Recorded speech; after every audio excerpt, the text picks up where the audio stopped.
तर वाचूया अगाथा ख्रिस्ती लिखित the murder on the links. Chapter 1. एक प्रसिद्ध किस्सा प्रचलित आहे. एक तरुण लेखकानं त्याची प्रभावी आणि स्वतंत्र कथा लिहिताना तिची सुरुवात छिद्रांवेशी संपादकाचं लक्ष वेधून घेण्याच्या दृढ निश्चयानं लिहिलं ते असं होतं. डचेस म्हणाली, हेल. चमत्कारिक योगायोगानं माझ्या कथेची सुरुवातही काहीशा अशाच रीतीने होते. फक्त जिच्या तोंडी हा उद्गार घातलेला होता ती डचेस नव्हती. जून महिन्याच्या सुरुवातीचे दिवस होते. माझं पॅरिसमधलं काम उरकून मी सकाळच्या गाडीनं लंडनला परत यायला निघालेलो. माझा जुना दोस्त भूतपूर्व बेल्जियन डिटेक्टिव्ह हर्क्युल पायरो याच्या फ्लॅटमध्ये मी भागीदारीत राहत होतो. त्यावेळची ही घटना आहे. कॅले एक्सप्रेस जवळजवळ रिकामीच होती. माझ्या डब्यात आणखीन एकच प्रवासी माझ्याबरोबर होता. मी काहीशा घाईनेच हॉटेल सोडून आलेलो होतो. डब्यात आल्यावर माझं सर्व सामान बरोबर आणलेलं आहे याची मी खात्री करून घेत असतानाच गाडी सुटली. आत्तापर्यंत माझ्या सहप्रवाशाकडे माझं लक्ष गेलेलं नव्हतं. ते आत्ता गेलं. तिच्या जागेवरून ती ताडकन उठली. खिडकी उघडून ती डोकं बाहेर काढून बाहेर पाहू लागली. क्षणभरानं डोकं आत घेऊन ती थोडं मोठ्यानं उद्गारली, हेल. मी तसं थोडा जुन्या वळणाचा आहे. बाईनं बाईसारखं वागावं अशा मताचं आहे. आधुनिक वळणाच्या बायका मला आवडत नाहीत. सतत सिगरेटचं धुराडं चालू असतो आणि तोंडात भाषा अशी की कोळीनींनासुद्धा लाजेनं मान खाली घालत. मी कपाळावर आठ्या घालून तिच्याकडे पाहिलं. ती देखणी पण उद्धट वाटत होती.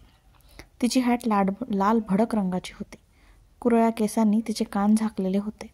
वय 17पेक्षा जास्त असावं. तोंडाला पावडर फासलेली होती. ओठ लिपस्टिकनं तांबडे लाल रंगवलेले होते.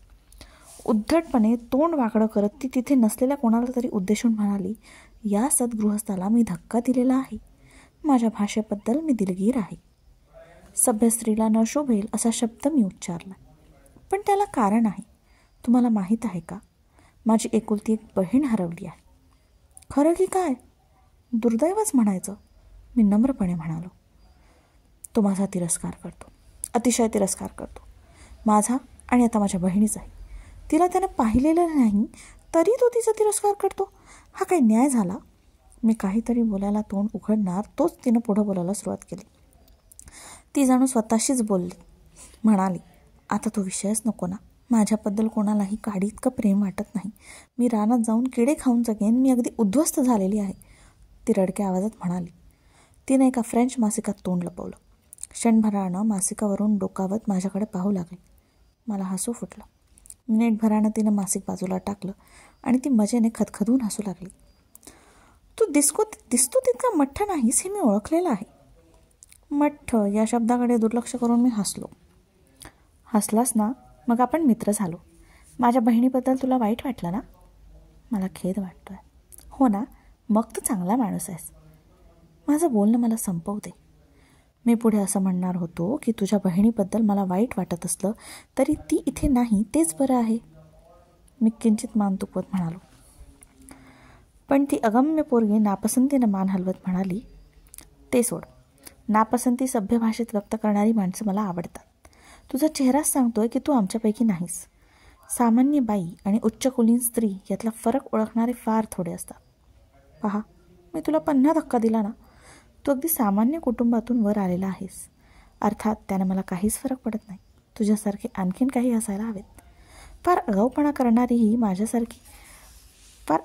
करणारी माणसं मला आवडत नाहीत. मला त्यांचा मनस्वी राग येतो. रागानं मी वेडी होते. रागाने तू वेडी झालीस की तू काय करतेस?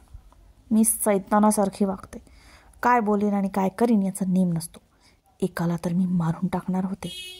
हो खरंच, त्याला असा धडा शिकवायलाच हवा होता.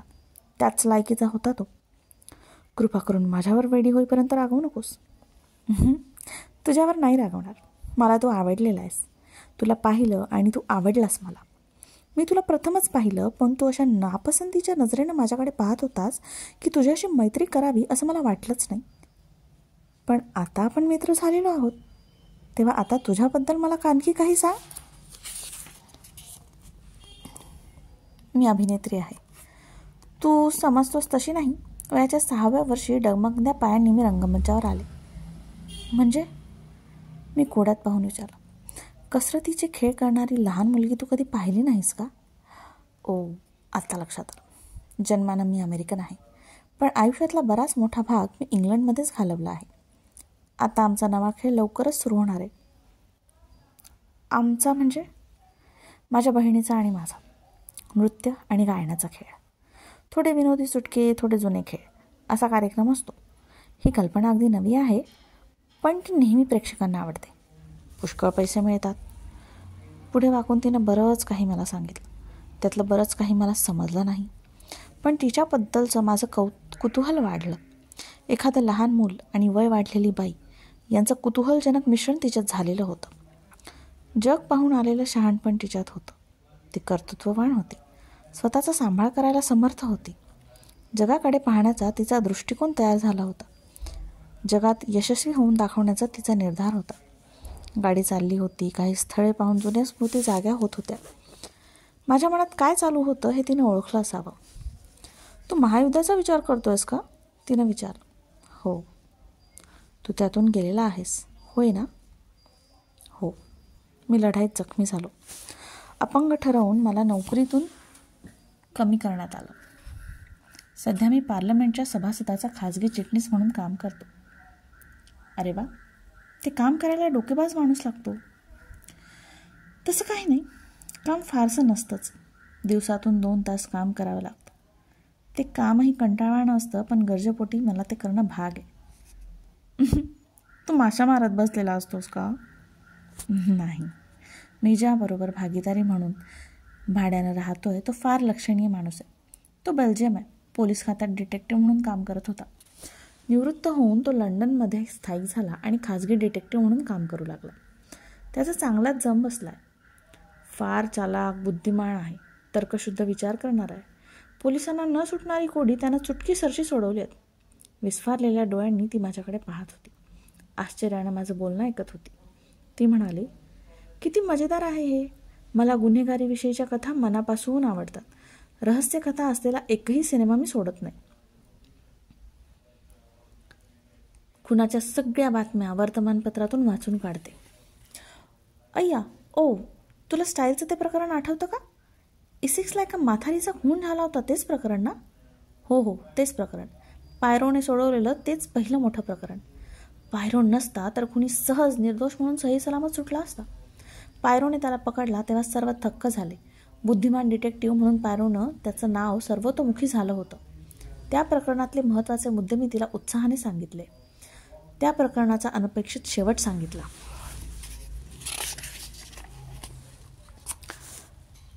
ती भारावल्यासारखी ऐकत राहिली. आम्ही या गोष्टीत इतके गर्क झालेलो होतो की गाडी कॅलेला केव्हा येऊन पोहोचली तेही आम्हाला कळलं नाही. मी हमालाला बोलवून आमचं सामान उतरवून घेतलं. तिनं हस्तांदोलनासाठी हात पुढे केला आणि म्हणाली, गुड बाय. पुढच्या वेळी मी स्वतःचं सामान स्वतःच उतरवून घेईन. पण बोटीच्या प्रवासात आपण बरोबरच आहोत. कदाचित मी तुझ्याबरोबर नसेनही. मला माझ्या हरवलेल्या बहिणीचा शोध घ्यायचा आहे. तरी आभारी आहे. पण कधी ना कधी आपली पुन्हा भेट होईलच. तुझं नाव तरी सांग. जाताना वळून ती म्हणाली, माझं नाव सिंड्रेला. आणि ती हसली. पण सिंड्रेला मला केव्हा आणि कुठे भेटेल याची मला यत्किंचितही कल्पना नव्हती.